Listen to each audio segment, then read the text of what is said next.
Kamain na kang isa na tawari sibo. Manahari may ibo. Asay lori. Punggoy lori. Uy, Pabo. Ay ibo. Amok tangag piyo. Ay ingag piyo. Amok trabay giral si. Amok tangag piyo. Ima.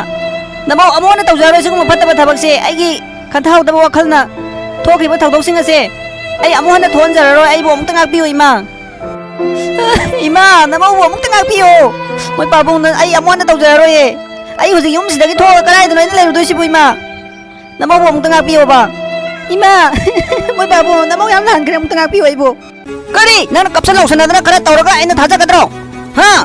Sakro di sakro. Yung masira. Amo na makata na layrano. Nasakto uning de. Yang de chao. Ima koy na din nang bukaya tanong sinalu na kaluri. Ado ka nang nakalam di ba wakal singa do. Ima yaning de ko. Sakro salo yung masira layrano mo handa. Ay gi supo mo makata na hati ka na kalibro. Ha? Nasakto yaning de sakro salo. Haudong na bunga chararo na wasak pada. Taza ba yabro? Ay koy na kalam liba mayam aduga nang natawthurak liba duga.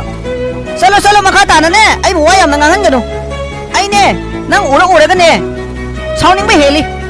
Sase, yam na ne. Sauning ka ba jani? Kantharura ba di ne? Ima, nacha namaw buwa amok tatingag piyo da ima. Ay matung da mo na tawjaro ge. Ay na lan kiba mayam do amok tatingag piyo ba? Uy, Pabong na song tangag piyo ay bu. Karay da no ino si chala kalay doy si bu. Amok ta ay bu ngag piyo. Ima, karay da bu layro ni ge. Ima na yam lulu daw jari ba nang inasana pa ding manak tan nungay na layro kay no hui khong da namamsa. Kusi taw na nungay na follow kay no. Ako sila di man nungay roy. Ima phaw kong ning dre di. Ay bu hana ba ka silami ba? Khallo ba da ima ko budum pamuy. Chalo sila ne am kuy nangang na roy si makata na. Ay suya hola ano wari sing sila ne. Ay ngasay day tagi na taba ne. Yam ware. Katu na lieng na ba tawro. Ima, masih bang samlang tu nang tiin ko. Ay yeng ba am nungay tre. Ay tensan karak la ba din apay thomak ta na ne. Ngasi parak tarak ni. Ima am ta mang sam japay nam tiin ko. Nang ne, pulis na pau pira ba din nang ginaran may ama do. Nang zien na lay ba yari ba ni? Ado pau ako'y tawpitra ba ni ko? Chalo makata na yam nga halano. Ima ne, mayam haining de ko. Karino, moy nang nari ba wari singa sibo. Gyara mata dre me. Abok sumang sausawi. Pabong susawi. Tamo si susawi ima sinalale na hari sibo Karino. Hat pa khot pa siyam padli. Asing budi amta haidok na di kari marang minodi. Ima si pati pata ba ni? Ay na tabag tawo na ne yam pana ba yengsen ba ne si? Karino di soiden lerang mo ne yam tata dum tagi. Ando ka tamo na nasano pa do ganung ay na ing na layro na muso hairi. Ima si bu masano pa ka lay jalo. Khang di na moy wari si makok tay haw budi tadram ni na. Kari hay na rin no su khang dre. Sano pa muk palli. Yung lay jadi mo hay mana chakko na muk tali. Yan ta ba na te da taw si. Ima, may Pabo. Namo bunga pidra ba nina? Namo upay laitre. Makata na may Pabong nga ima kada kaniso hay jaro eh. May Pabong nga ima kada. Ay gicha lera me habi kita magtawaro bo era kadi. Ay na matamado da ay gicha laiti na hay kibo da ay yum masida lay biyan okay na magtahay kibo ni ima. May Pabong. Ay ko se, adu hang na phatta ba midi na tabani. Nang na nasa lay hay ba ay ko na nang yum masida lay loy da ba nati. Tawo magpo nang na ay isa ga imo ko hana bagi wakan khalam ni ba do adu ni ay yauni yaning tri ba sauning ni ba yare makata na mayam ngang na bagi wafam sida darkal ta de tu na leng kro chat kro ay koi se yam pharati phabane phatra badi ne ay koi nung ate ko samba ya da ba cha mane sakro nasak tu ying de upa ay leitrabada yung madu thadok tu na chat na bagi damakta tholak lami kap tu na wakal nungai tana asum chalami mahaki wakalda machanupa gi mayum tamna chatlage khanna chalami Ima chalan gibana phare asigum ba phatta ba mi se imung wasida adum thamlabadi ai ko imung ase no mari da sa taraka tori bani handak nganna khangau bagi di phari bani chat krasanu ima ibungo ima su khalam libani ne he ma na ngahan dagi torom limba mayam adudi tat oiram le dana mahang na tawning ba taw bata yana pagkadal tawri po eram le tawsan na po eram le dana mati ma gumba se asi gumba sina din he chienta hali ba se apaba kaya ma suyaw ri bani ne he kalluran ko wakan nungai ta ba karisu pabo kaso nungai ta ba kallu no da ako imong da ne adum makata na laira ba din ne ako punna kang khong sai ba gi phimam da la ka dori bani sat khir ba se sina fa yam phara bani kaso nungai ta ba hen khanjiluran no pabo abo ngasi din sa hawam cha sidana hoi chumi bungo na cha nupa na hari base yam chumi kari chu khaluranu ngasi din ne jang haw pa ma dum cha thok si bungo Abo, ngasidi nasuji wakhal yam nungai amoromda. Tawrakadaba tungdo oirakadaba mayamdo abo nasudi khallubada gyalsi pungam amma leramamni. Adubu ngasidi dasa chauba ma kokre. Phare. Abo, babu noi cha thaknagrabo. Abo khoidi thakle ne he. Aise ngasidi pungyam nungsi. Wakhalse yam nungaite. Minai nupi sina punamak thonmani. Aina khanjaramba asa punma pungkai kai khre. Gari si somata lakti tawrisi kaidorabano khangdi. Gari su loina michang chang kharba karino. Sa ka pungkai kai ma che chamagni pan thongna kai khre. Sana pagi manakta satke tawse gari somata lakti tawrisi. somdana sayon arubigi wakhal da mangduna famduna kaptuna lerami kaptuna adum leringai tanja aduda khanghaudana mama aduna mahakki kaagi thongjil aduda leptuna lerambadu ubada mahak laklami Ima kamai tawraino ta thajadana ngasidi amuktabok yum masidan omatabok laktra ngasi ima la ise kaidorage namaina mi kang aksanga ipum pum makaidaw yaroge ima. Ima bungo ima yung maduda laiba yadre yung maduda kitan thorak lele ima bungo mapa o mama o changdri ima thi na ngang dri yung maduda kitan thorak libane ima na ngang iba nang gai ga wai sana giba mayam do loina khangna leramne karam na khangni bano khangdi mi ima adudi kamai khangi jano akoi ni lona una budu haina ba mayam du karam na moina khangi jano khangdi bungo karmai na khangi bano ima su gyalama mami bani ne karam na khangli bano haiduna ai wakhal yam nungai te bungo thawai nungai gidre ima parese mem khanjilurano laos na ngata famu law kasu khalano ti mai chan nungai leiradam mi ka dawai mating law na moi kari no khoi ni su nungai ning ba kaino law famu law ngata kapatu om ta nungai te pumna bakse minai no pidina tuan bang tani minai no pido ma ne ma yam tension kai pumna bak mana thon bang tani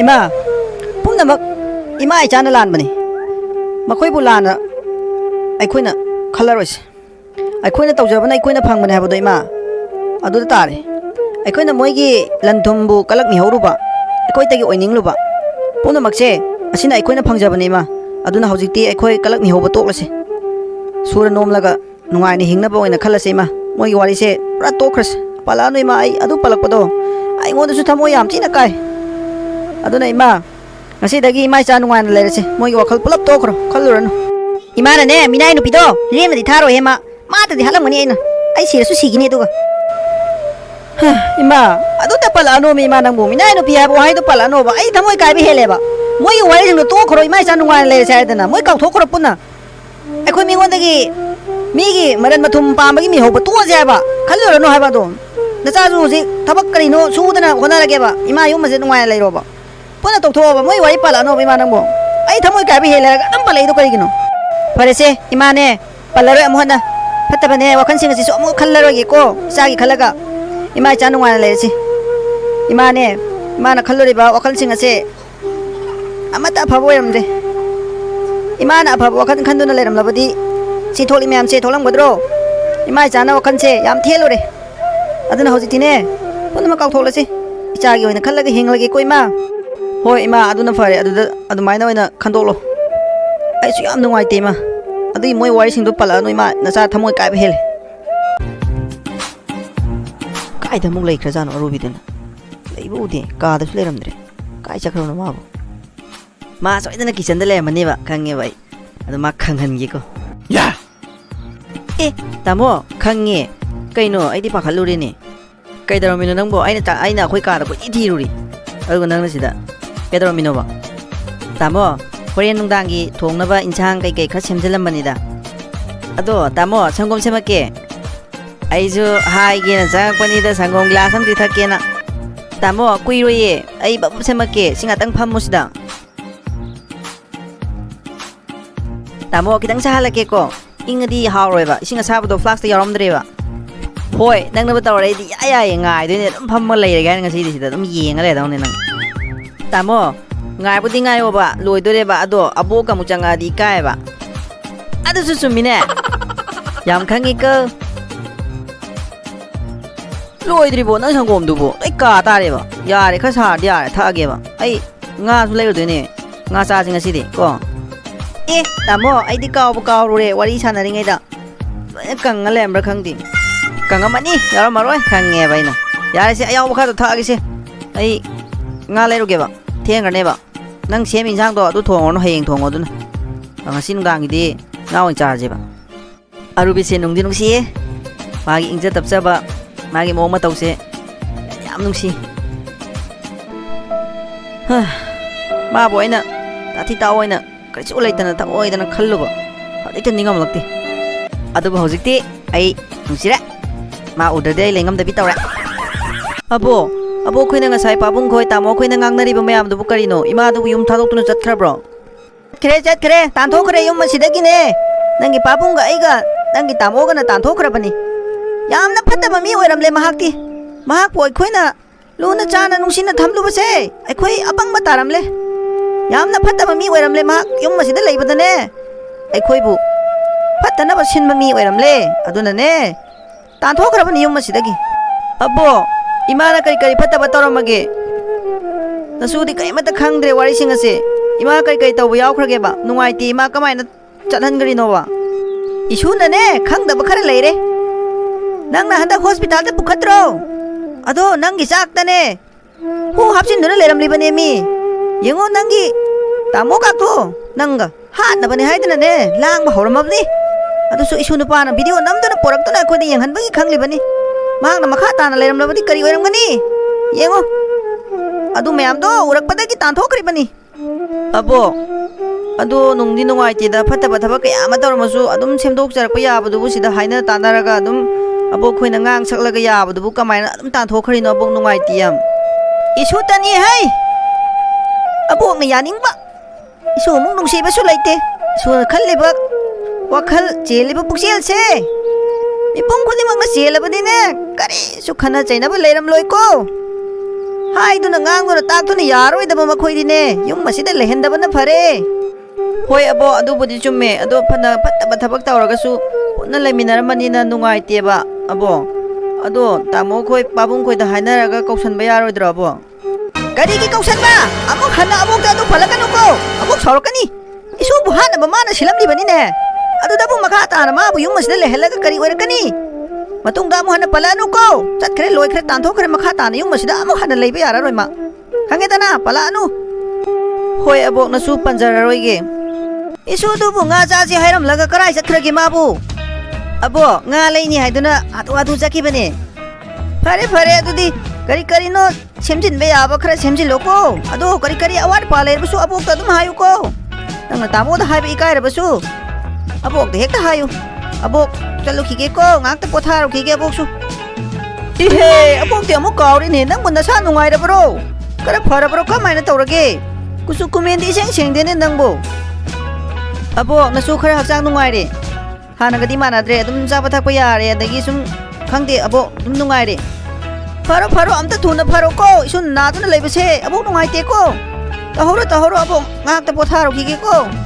ꯍꯣꯏ ꯑꯕꯣꯛ ꯅꯁꯨ ꯀꯩꯅꯣ ꯈꯤꯇ ꯂꯣꯏꯁꯜꯍꯧꯈꯤꯒꯦ ꯑꯕꯣꯛ ꯄꯣꯊꯥꯕꯤꯔꯨꯔꯣ ꯇꯥꯃꯣ ꯃꯅꯤꯊꯣꯏꯕꯁꯦ ꯍꯥꯟꯅꯒ ꯃꯥꯟꯅꯈꯤꯗ꯭ꯔꯦ ꯑꯩꯉꯣꯟꯗ ꯂꯨꯅ ꯇꯧꯕ ꯍꯧꯔꯦ ꯌꯥꯝ ꯍꯔꯥꯎꯋꯦ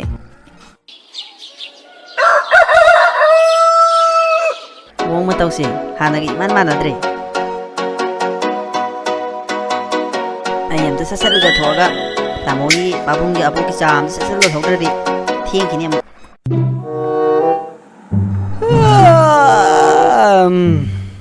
ꯑꯔꯨꯕꯤꯅ ꯑꯃꯨꯛ ꯀꯔꯥꯏ ꯆꯠꯈ꯭ꯔꯖꯥꯠꯅꯣ ꯇꯨꯝ ꯍꯧꯔꯛꯄ ꯂꯩꯔꯝꯗ꯭ꯔꯦ ꯀꯔꯥꯏ ꯌꯧꯈ꯭ꯔꯖꯥꯠꯅꯣ ꯑꯔꯨꯕꯤ ꯇꯥꯕ꯭ꯔꯣ ꯑꯝꯇ ꯂꯥꯛꯑꯣ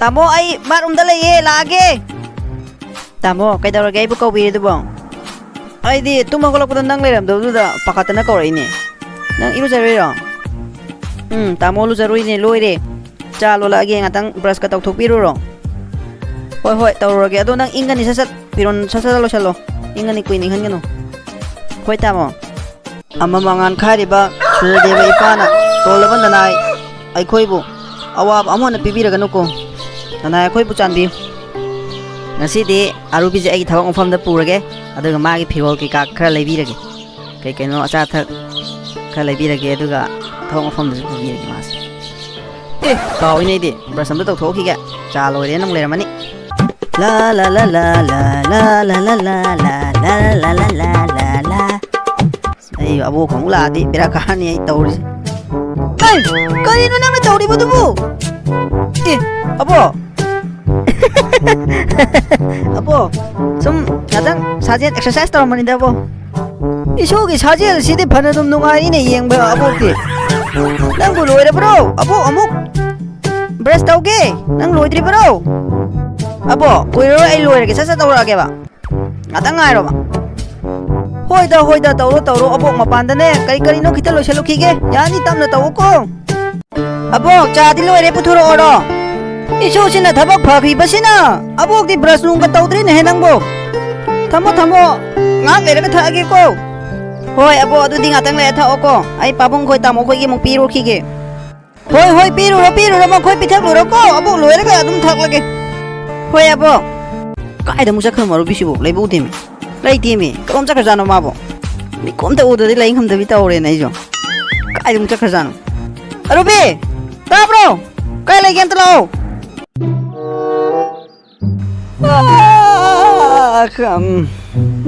ꯏꯃꯥ ꯂꯩꯇꯕꯁꯦ ꯌꯥꯝ ꯅꯨꯡꯉꯥꯏꯇꯦꯗ ꯁꯥꯁꯦ ꯇꯧꯐꯝ ꯈꯪꯗꯦ ꯄꯥꯕꯨꯡ ꯈꯣꯏ ꯑꯕꯣꯛ ꯈꯣꯏꯗꯒ ꯏꯃꯥ ꯂꯩꯇꯦꯅ ꯅꯨꯡꯉꯥꯏꯇꯦ ꯈꯣꯠꯇꯦ ꯀ ꯍꯥꯏꯔꯨꯔꯗꯤ ꯑꯩꯕꯨ ꯍꯥꯠꯀꯦ ꯍꯥꯏꯔꯛꯑꯅꯤ ꯒ꯭ꯌꯥꯟ ꯑꯃ ꯇꯥꯗꯦ ꯇꯧꯔꯤꯁꯤ ꯏꯃꯥꯁꯨ ꯂꯩꯇ꯭ꯔꯦ ꯑꯩꯅ ꯀꯨꯁꯤ ꯇꯧꯔꯝꯕꯗꯣ ꯍꯧꯖꯤꯛꯇꯤ ꯌꯥꯔꯔꯣꯏ ꯑꯩꯉꯣꯟꯗ ꯌꯦꯡꯁꯤꯟꯕ ꯉꯥꯛꯇꯅꯤ ꯂꯩꯔꯤꯁꯤꯡꯁꯤ ꯑꯩꯅ ꯑꯄꯥꯝꯕ ꯇꯧꯕꯗ ꯂꯣꯏꯅ ꯌꯥꯔꯔꯣꯏ ꯍꯧꯖꯤꯛꯇꯤ ꯍꯧꯒꯠꯂꯦꯅ ꯅꯪꯕꯨ ꯅꯁꯥ ꯅꯎꯒ ꯁꯦꯡꯗꯣꯛꯇꯨꯅ ꯅꯪꯕꯨ ꯅꯅꯝꯃꯅ ꯇꯧꯔꯤꯕ ꯊꯕꯛꯁꯤꯡ ꯑꯁꯤ ꯃꯇꯦꯡ ꯈꯤꯇꯪ ꯄꯥꯡꯕꯤꯔꯨ ꯆꯠꯂꯨꯅꯦ ꯅꯪꯕꯨ ꯑꯗꯨꯝ ꯇꯨꯝꯗꯨꯅ ꯂꯩꯔꯕꯗꯤ ꯅꯁꯥ ꯐꯔꯔꯣꯏꯅꯦ ꯅꯪꯕꯨ ꯑꯕꯣ ꯍꯧꯒꯠꯂꯒ ꯐꯝꯃ ꯂꯩꯁꯤꯕꯨ ꯇꯨꯝꯃ ꯂꯩꯕꯁꯨ ꯅꯠꯇꯕ ꯍꯧꯒꯠꯂꯣ ꯍꯥꯏꯗꯨꯕꯨ ꯀꯩꯅꯣ ꯍꯧꯒꯠꯂꯦ ꯑꯩ ꯅꯪꯕꯨ ꯑꯗꯨꯝꯅ ꯁꯨꯝ ꯂꯩꯕ ꯌꯥꯔꯣꯏꯅꯦ ꯅꯪꯕꯨ ꯍꯧꯒꯠꯂꯣꯃꯤ ꯅꯅꯝꯃꯒꯤ ꯊꯕꯛꯁꯤꯡ ꯑꯁꯤ ꯂꯣꯏꯁꯤꯟꯕ ꯌꯥꯎꯔꯨ ꯆꯠꯂꯣ ꯍꯥꯏꯕ ꯀꯔꯤꯅꯣ ꯈꯔ ꯃꯇꯦꯡ ꯄꯥꯡꯁꯤꯟꯕꯤꯌꯨ ꯌꯥꯗ꯭ꯔꯣ ꯆꯠꯂꯣ ꯐꯝꯗꯨꯅ ꯑꯃꯨꯛ ꯂꯩꯔꯅꯨ ꯍꯣꯏ ꯕꯥꯕꯣ ꯁꯨꯝ ꯉꯥꯡꯉ ꯂꯩꯌꯦ ꯀꯔꯝ ꯊꯣꯛꯑꯒꯗꯕꯅꯣ ꯈꯪꯗ꯭ꯔꯦ ꯅꯪꯁꯦ ꯂꯥꯛꯑꯣ ꯊꯣꯛꯂꯛꯑꯣꯀꯣ ꯑꯕꯣꯛ ꯊꯣꯛꯂꯛꯅꯒꯦ ꯏꯃꯥ ꯂꯩꯇꯕꯁꯦ ꯋꯥꯈꯜ ꯌꯥꯝ ꯅꯨꯡꯉꯥꯏꯇꯦ ꯑꯩꯒꯤ ꯑꯅꯤꯡꯕ ꯑꯄꯥꯝꯕꯁꯨ ꯑꯝꯇ ꯊꯨꯡꯉꯔꯣꯏ ꯍꯧꯖꯤꯛꯇꯤ ꯃꯣꯏꯅ ꯍꯥꯟꯅꯗ ꯌꯦꯡꯁꯤꯟꯗꯅ ꯂꯩꯕꯒ ꯑꯁ ꯑꯩ ꯂꯩꯕ ꯅꯨꯡꯉꯥꯏꯔꯣꯏꯗꯧꯔꯤꯗ ꯇꯧꯔꯤꯁꯦ ꯂꯩꯕ ꯌꯥꯝ ꯋꯥꯗꯧꯔꯤ ꯑꯩ ꯀꯔꯝꯅ ꯂꯩꯗꯣꯏꯅꯣ ꯈꯪꯗꯦ ꯇꯧꯔꯤꯁꯦ ꯌꯦꯡꯁꯤꯟꯕ ꯃꯌꯥꯝꯁꯤꯒꯤ ꯃꯔꯛꯁꯤꯗ ꯇꯥꯃꯣ ꯀꯩꯗꯧꯔꯒꯦ ꯄꯥꯎ ꯀꯧꯔꯤꯗꯨꯕꯣ ꯄꯥꯕꯨꯡꯒꯤ ꯆꯥ ꯄꯤꯔꯨꯕꯅꯤ ꯀꯩꯗꯧꯔꯒꯦ ngasi tin nei le me he kufaja si lai tre loi kufaja krai no ai cha piro thagi cha piro ba ai di tamo loi dri na cha do chandle hore pora age nga tang ngai ra mo ko tamo mi cha thak ni kan da hoi cholo cho sa sa poro ba ai cha thak ni nge ba ngai ko ngasi di ai ga nang thau se mi na doi ni ko ai thak mo pham da adu ga nang ke ke no khaj le bi doi ni ado cha to khrang gan na dum sa sa thong ba sa sa thoga ai thak sa pa matam do nang sum yaw si ko ya ba natro hoi tamo ado ikai di ikai da tamo to on mi ma mang du ikai ba ya de ke do ikai du no cha toi ni ko ya re ko cho cha lo cho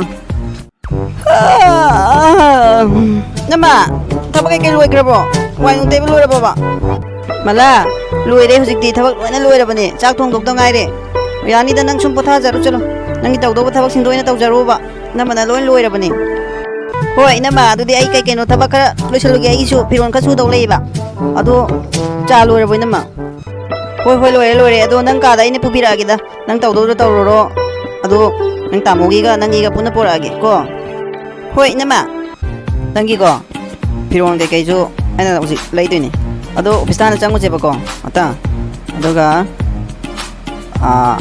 pochai sing do mo lei ro se ko hoi tamo ai di ya tamo ne hai bangai lu ai nang si sumi yang lai ning si kai no khang di tamo di de su pamo sofa dong atang pamo sini ko office pamo ba ai anga amta sinaram ge ba ai chalage ko lage na haram ge ba natradi amu nu ai roi ba pamo ba tamo si ji no yi office lo mani pamo mi nang bo nga ta sofa pamo wa ni ba hoi tamo pamo ko ai anga amta ko thoke kanta o kanta ta bro amta lo sir ai bu ko bi bro madam sorry ni ngasi de si madam si masak pa ni kawai ngasi di ai la roi ge na hai ge taw bane tabak sing do phajana tawro mi lak pa sing do phajana receive taw ko ai nei madam ga thaba amta chalu ga dana taw bane sir yani da dum chapiyo thaba kidi karim da khanbiru no koi ai adum lei jari ai na adum phana batum sinja ge sa phare adudi phajana yang silawro ko ꯑꯩꯈꯣꯏ ꯑꯃꯨꯛ ꯆꯠꯈ꯭ꯔꯒꯦ ꯑꯔꯨꯕꯤ ꯂꯥꯛꯑꯣ ꯆꯠꯂꯁꯤ ꯂꯥꯛꯑꯣ ꯇꯥꯃꯣ ꯍꯧꯖꯤꯛꯀꯤ ꯅꯨꯄꯥꯗꯨꯗ ꯂꯣꯏꯅ ꯁꯤꯟꯅꯔꯝꯃꯤꯗꯨꯕꯨ ꯍꯧꯖꯤꯛꯀꯤ ꯅꯨꯄꯥꯗꯣ ꯑꯗꯨꯝ ꯐꯕ ꯅꯠꯇ꯭ꯔꯣ ꯐꯩꯌꯦ ꯃꯕꯨꯛ ꯌꯥꯝ ꯐꯈ꯭ꯔꯖꯥꯠꯅꯤ ꯑꯩ ꯍꯟꯗꯛꯀꯤ ꯍꯛꯆꯥꯡ ꯅꯨꯡꯉꯥꯏꯇꯕꯗꯣ ꯃꯥꯅ ꯌꯨꯝꯗꯒ ꯊꯤꯟꯕꯤꯔꯤꯅꯤ ꯃꯕꯨꯛꯁꯦ ꯌꯥꯝ ꯁꯦꯡꯕ ꯌꯥꯝꯅ ꯐꯕ ꯃꯤꯅꯤ ꯑꯗꯣ ꯑꯩꯈꯣꯏꯅꯤꯁꯨ ꯑꯏꯪꯕ ꯀꯩꯅꯣꯝ ꯑꯃ ꯊꯛꯈꯤꯁꯤꯗꯅ ꯌꯥꯏꯌꯦ ꯇꯥꯃꯣ ꯑꯗꯨꯗꯤ ꯑꯩ ꯁ꯭ꯋꯥꯏꯗ ꯈꯥꯝꯃꯒꯦꯀꯣ ꯂꯥꯛꯑꯣ ꯆꯪꯉꯁꯤ ꯂꯥꯛꯑꯣ ꯍꯣꯏ ꯇꯥꯃꯣ ꯋꯦꯇꯔ ꯑꯩꯈꯣꯏꯒꯤ ꯀꯩ ꯀꯩꯅꯣ ꯊꯛꯄ ꯌꯥꯕ ꯑꯏꯪꯕ ꯈꯤꯇ ꯄꯤꯌꯣ ꯑꯧ ꯉꯥꯛꯇꯪ ꯉꯥꯏꯕꯤꯔꯣ ꯄꯨꯖꯔꯛꯑꯒꯦ ꯇꯧꯅꯕ ꯇꯥꯃꯣ ꯍꯩꯅꯗꯦꯕ ꯃꯤ ꯃꯃꯥꯡꯗ ꯏꯀꯥꯏꯕ 이마 나 짜고 놀고 짝그리 거리기노 자기 까이만데 컨비다비다 짜 양 뭐하래 이마 뭐 이마 아무지기 야나 뭐 째빠다 양 뭐하래 이마 아무도 할로 아보가 시는 말 올라마 아이고 뭐 고딩이 나도 떠올래봐 하나 니가 떠올래래 이마가 레이트를 호지 로이래봐 아이 뭐 이거만 다 방드래봐 이비마 나는 마수 나본 거잡 타박 잡미 나기버디 할락히드래 필요한 파우리버 싱어시 낭 무카를 록선배 야드로 까만 온두다 넌 밤도나 레이브디 야로이네 낭보 호야 보이 록선기봐 록선로 링라나 목 로이나 목 쏠라니 록선기 하이라가 아목 레이라놓고 호야 복세 아이는 아단 프리들레 부부 야로이봐 아남 그놈 나트라 그놈 좀 하이 레이니봐 까리는 올락바 하누비노 강디네 짱원 임신듯이보 이마 나 짜양 화래 나 짜는 좀 알레 되지 가만히 놀래 되지 또지보 아이보 이마 레이는데 이보 따바바도 또 혼나보네 봐 아이 나 빠는 고딩 로이나 야보네 이마 짜기보다 이게 요지 까리는 와리함 또지보 이마 나한테 할로 따모는 레이브 매암시보 아이보 셋바 ngam돌이브로 야만 크레 아도시 파 와리버네 따마 레이터기도네 따모 야니 레로이체 임다 할라세바 티엔 크레바 임다 이마 레이브수 나테 타바 로이나 홀렘도레바 fare lao halase heng lei bai dina wat besing sko wat le roi batamo am lei da bisi da bu kayin wat dino halase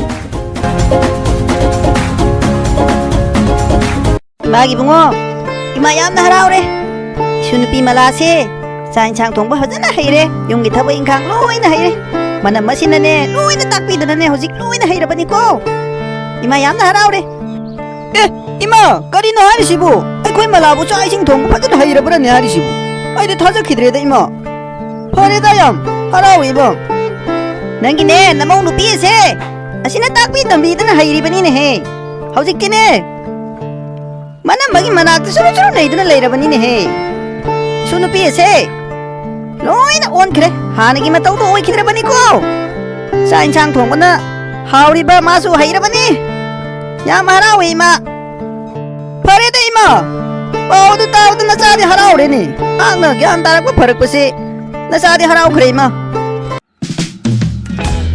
그이 나마시 얌 파부자니고 아이 내가 안되기 나마시부 띵띵 떠비라미시디 얌나 파부 얌 쌈바 미 오이라미 아이나 해람다고 타바가 딱 비드는 호지기 나 해이래 이수 싹 통바 해이래 인장수 하나 통바 해이래 얌 하라오래 나마시 얌 파이 이수수 한닥디 짜이싱 동부 파드나 해이래다나 이소나 통바 인상도 하우크리네 아복티 이소나가 우티 떠보도 에스 아복삭 얌 싸크라바자니 하우직티 아복 얌 하라오레고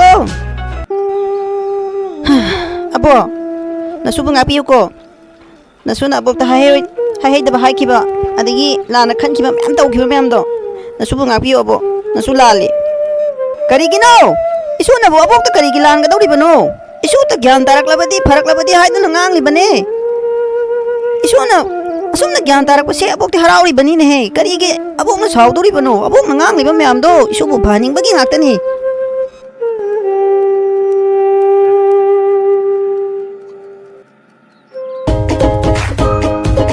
hojikti nangna takpi tambidana aigi chan mala sisu gyan phajana tare mara hairamdaba thabak khudimak loina haire nupi ama oibagi magul chap chana chele yam harawe nangse tangbani तामो आइने याम हैरुबगी वफम नतेदा आइना खंजबा आइना हैजबा खरा दुम मलादा ताकपगी वानी तामो